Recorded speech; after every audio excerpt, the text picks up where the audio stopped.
C'est parti pour 15 minutes chrono. 15 minutes chrono. Et pas une seconde de plus.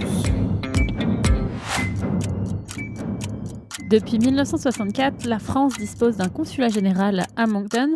C'est l'unique représentation diplomatique européenne permanente dans les provinces atlantiques du Canada.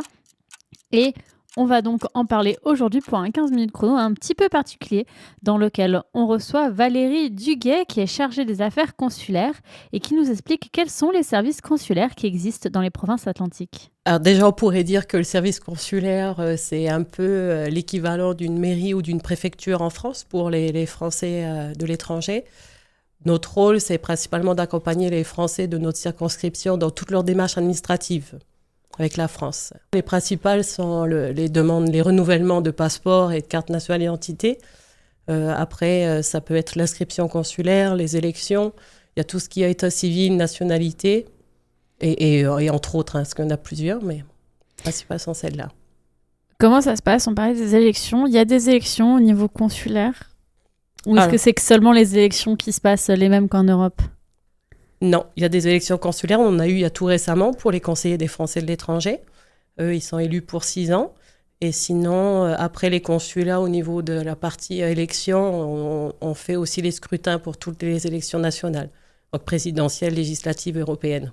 En cas de difficulté, quelle assistance peut apporter le consulat à des Français qui auraient besoin d'aide ? L'assistance, elle est surtout pour tout ce qui est une période difficile pour des Français d'ailleurs résidents ou même de passage, accidents, hospitalisation, arrestation, décès, disparitions inquiétantes ou des choses comme ça. L'assistance, elle est plus l'accompagnement. Souvent, on peut être un relais entre les familles qui sont en France et ici, les familles locales. Combien il y a de personnes qui sont concernées par ces aides-là que peut apporter le consulat ? Combien il y a de Français qui sont concernés par tout ça dans les provinces atlantiques ? Dans les provinces atlantiques, les inscrits, on est à peu près un peu plus de 1400. Après, il y en a plus que ça. Il y a beaucoup de gens qui ne s'inscrivent pas, qui sont là depuis des années et qui n'ont pas gardé le lien avec le consulat. Mais officiellement, c'est un peu plus de 1400 sur toutes les provinces atlantiques. Alors, au consulat de France à Moncton, on est une petite équipe, on n'est que 4 personnes. Pour le service consulaire, c'est essentiellement un agent consulaire et le consul général. Ensuite, on a notre poste de rattachement, Montréal, qui, eux, s'occupent plus de tout ce qui est état civil, nationalité, service social, bourse scolaire. Et bien sûr aussi, il y a la cellule, la direction des Français de l'étranger du ministère. La direction qui dirige tous les services consulaires de l'administration des Français de l'étranger. On a parlé un peu plus tôt des passeports, etc. Je crois que c'est quelque chose d'assez récent que c'est revenu au niveau de Moncton. Effectivement, c'est récent. C'est revenu, on a repris le service de recueil des demandes de passeport et de carte d'identité depuis début novembre 2025. C'est très apprécié par la communauté. Alors, on a mis en place un agenda de rendez-vous, on a des créneaux, donc il faut prendre rendez-vous en ligne, ensuite se présenter en personne, déposer sa demande avec les documents requis. Nous, on est là on gère les rendez-vous, on vérifie le dossier, la saisie, on fait la communication entre l'usager et le département et ensuite la remise, ça va jusqu'à la remise des titres.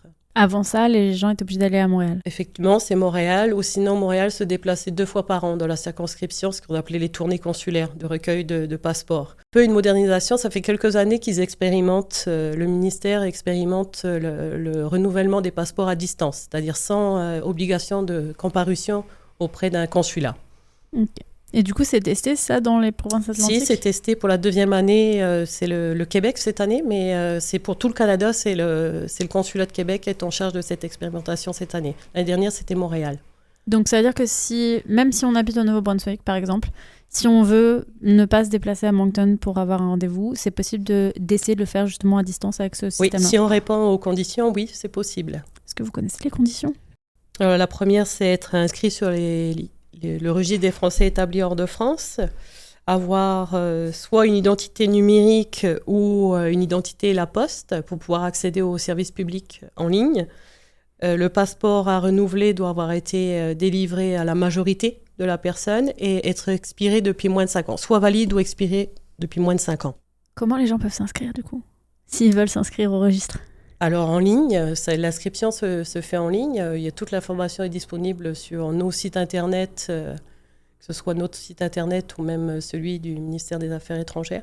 Et c'est simple, c'est gratuit. On va vous demander vos informations personnelles, on va vous demander de joindre les justificatifs de votre nationalité.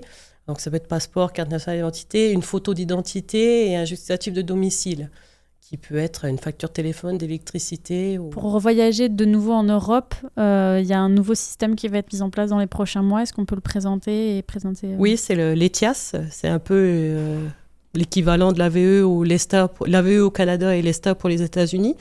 Donc en gros, c'est tous les citoyens européens de l'espace Schengen. Ils vont devoir rentrer dans l'espace Schengen avec leur passeport européen, même les binationaux. C'est-à-dire que là, en l'occurrence, ce qui nous concerne, c'est les Français. Donc, les Français ici, binationaux, vont devoir, à partir de fin d'année 2026, on n'a pas la date exacte, on sait juste que ça va être mis en place en fin 2026, vont devoir rentrer en France avec leur passeport français. Il y aura une période de probation qui sera à peu près, ou une période de transition qui sera à peu près de 6 mois. Donc, c'est-à-dire que lors du voyage, d'un premier voyage, la douane va leur notifier. Il dit, vous êtes binational, vous devez rentrer avec votre passeport français. Donc là, on encourage les Français à soit renouveler ou faire leur demande de passeport avant de se retrouver. C'est un peu l'inconnu pour tous les postes. Hein. C'est la conséquence que ETIAS va avoir sur justement la délivrance des titres à l'étranger. Ça ne sera pas possible, si on n'a pas de passeport français, de faire un ETIAS et de payer le frais ? Non, ce sera refusé. Ok. Parmi tous les services qui sont proposés à Moncton, quel est celui ou ceux qui prennent le plus de temps et qui sont les activités principales ? Alors là, sans hésiter, en ce moment, c'est le recueil des demandes des passeports et cartes nationales d'identité. C'est un service qui était quand même attendu et très apprécié de la communauté. Deuxième point, je dirais, c'est les élections qui nous prennent, qui occupent et qui mobilisent beaucoup les équipes du consulat. Est-ce qu'on a une idée de combien de titres d'identité ont été demandés depuis la réouverture ou pas ? On a reçu à peu près 280 personnes depuis l'ouverture et pour une délivrance de 350, un peu plus de 350 titres délivrés. On parlait un peu plus tôt du fait que tous les Français ne sont pas forcément inscrits sur les listes consulaires. Quel est l'avantage des Français Pourquoi ce serait un avantage pour eux de s'inscrire ? Déjà, ça leur permet de signaler leur présence sur notre territoire. Aussi, c'est d'être informé de toute l'actualité consulaire. Justement, quand on a relancé le service du recueil des demandes de passeport, on a envoyé un courriel à tous les inscrits. On publie aussi sur nos réseaux sociaux. Quand il y a des tournées, des annonces de tournées, et aussi tout ce qui concerne les échéances électorales. Et ça peut aussi être pour des situations spécifiques, par exemple, qu'on a besoin de communiquer rapidement avec nos usagers. Soit un contexte, je sais pas moi, de feu de forêt, par exemple, dans une circonscription où, on doit communiquer de l'information. Quel rôle occupe le consulat général lors des élections françaises ? On a un bureau de vote, donc on ouvre un bureau de vote à Moncton pour tous les résidents des provinces atlantiques. Donc on doit s'assurer de la conformité, juridique et légale du bureau de vote, tout ce qui est la composition du bureau de vote, la location de la salle, les listes, l'affichage, etc. Donc ça mobilise beaucoup de temps. J'imagine que le bureau de vote n'est qu'à Moncton. Oui. En termes de circonscription, ça fait large. J'imagine que si on habite à l'autre bout de la Nouvelle-Écosse, tout au nord, ça fait un beau trajet pour venir voter à Moncton. Comment ça se passe niveau procuration, etc. Est-ce qu'il y a d'autres moyens de voter que venir à Moncton en personne ? Alors, pas pour tous les scrutins. Donc, les procurations, quand c'est pour les présidentielles, il n'y a que le vote à l'urne ou par procuration. Donc, les années du scrutin pour les présidentielles, on organise des tournées de recueil de procuration de vote.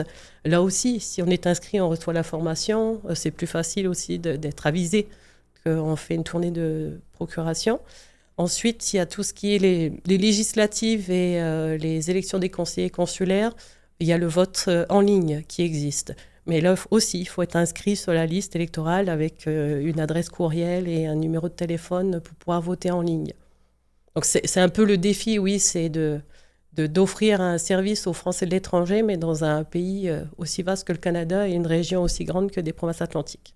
Tous les services consulaires, il y a les défis de la taille du Canada et des provinces atlantiques, mais il y a aussi du coup des défis de modernisation. C'est quoi la modernisation des services consulaires ces dernières années ? Ces dernières années, le ministère a mis en place les cellules qu'ils appellent Excellence consulaire. Donc ça, c'est pour le service au public, l'accès au service public. Et aussi le service France consulaire. C'est une plateforme téléphonique où tous les Français de l'étranger ont un numéro par circonscription, un numéro de téléphone, ils peuvent appeler.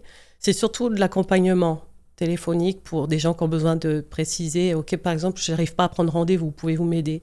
Donc la plateforme est là, les agents de la plateforme sont là pour les aider à effectuer leurs démarches en ligne ou même jusqu'à prendre un rendez-vous. On a parlé de l'excellence consulaire, c'est quoi? L'excellence consulaire, ça va à tout ce qui est le service public, mais pas seulement directement de agent à usager. C'est aussi tout ce qui est la communication en ligne, la refonte des sites internet, etc. C'est vraiment s'assurer que du début jusqu'à la fin, l'usager a eu la bonne information et va savoir se diriger lui-même ou s'il n'y arrive pas, oui, l'accompagner. Du coup, est-ce qu'on peut présenter qu'est-ce que c'est les consuls honoraires et à quoi ça sert? Les consuls honoraires, c'est des bénévoles, hein, déjà. Hein, c'est vraiment des personnes, c'est à titre honorifique, qui sont un relais essentiel pour le consulat, soit de par l'activité économique, politique ou autre de la région, mais aussi par rapport à l'éloignement. Je vois, nous, pour Terre-Neuve et Labrador, par exemple, on a un consul honoraire à Terre-Neuve et Labrador. On ne peut pas se passer d'un consul honoraire à Terre-Neuve et Labrador. C'est essentiel d'avoir un consul honoraire à Terre-Neuve et Labrador. Parce que c'est loin. Parce que c'est loin, ça nécessite soit un avion ou un bateau pour s'y déplacer.